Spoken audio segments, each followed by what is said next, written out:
Hello and welcome back to my vlog. Essays on the Constitution of the United States, Part 18, Agrippa 11, the Massachusetts Gazette, number 398, Tuesday, January 8th, 1788, for the Massachusetts Gazette. To the people. My last address contained the outlines of a system fully adequate to all the useful purposes of the Union.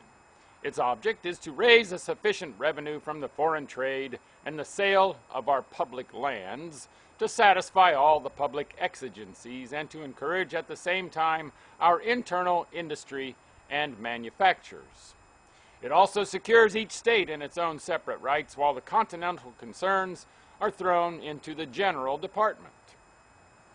The only deficiencies that I have been able to discover in the plan and in the view of Federalists, they are very great ones, are that it does not allow the interference of Congress in the domestic concerns of the state, and that it does not render our national councils so liable to foreign influence. The first of these articles tends to guard us from that infinite multiplication of officers which the report of the Convention of Philadelphia proposes. With regard to the second, it is evidently not of much importance to any foreign nation to purchase, at a very high price, a majority of votes in an assembly whose members are continually exposed to a recall, but give those members a right to sit 6 or even 2 years with such extensive powers as the new system proposes, and their friendship will be well worth a purchase. This is the only sense in which the Philadelphia system will render us more respectable in the eyes of foreigners. In every other view, they lose their respect for us, as it will render us more like their own degraded models.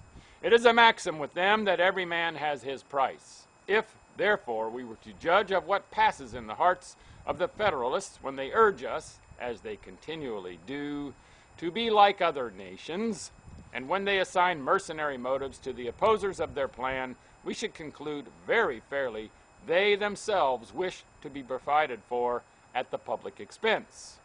However that may be, if we look upon the men, we shall find some of their leaders to have formed pretty strong attachments to foreign nations.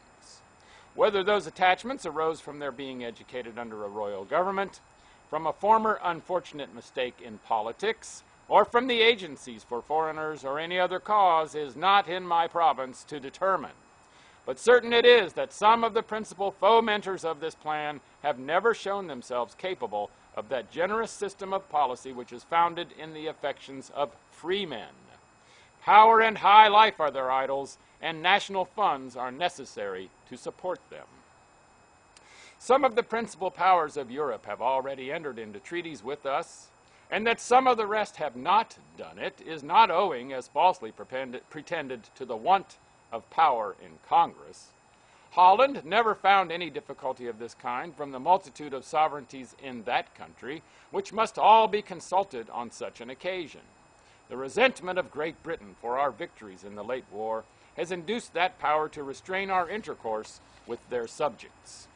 Probably, and hope, the only solace of the wretched, that their affairs would take a more favorable turn on this continent, has had some influence on their proceedings. All their restrictions have answered the end of securing our independence by driving us into many valuable manufactures. Their own colonies in the meantime have languished for want of an intercourse with these states. The new settlement in Nova Scotia has miserably decayed, and the West India Islands have suffered for want of our supplies and by the loss of our market. This has affected the revenue, and however contemptuously some men may affect to speak of our trade, the supply of 6 millions of people is an object worth the attention of any nation upon earth. Interest in such a nation as Britain will surmount their resentment. However their pride may be stung, they will pursue after wealth. Increase of revenue to a nation overwhelmed with a debt of near 290 millions sterling is an object to which little peaks must give way.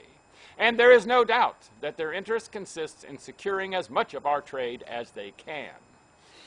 These are the topics from which are drawn some of the most plausible reasons that have been given by the Federalists in favor of their plan as derived from the sentiments of foreigners.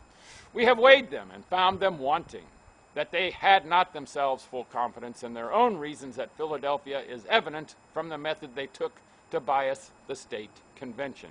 Messrs. Wilson and McKean, two Scottish names, were repeatedly worsted in the argument. To make amends for their own incapacity, the gallery was filled with a rabble who shouted their applause, and these heroes of aristocracy were not ashamed, though modesty is their national virtue, to vindicate such a violation of decency. Means not less criminal, but not so flagrantly indecent, have been frequently mentioned among us to secure a majority. But those who vote for a price can never sanctify wrong, and treason will still retain its deformity. Agrippa. Make it a great day, and bye for now.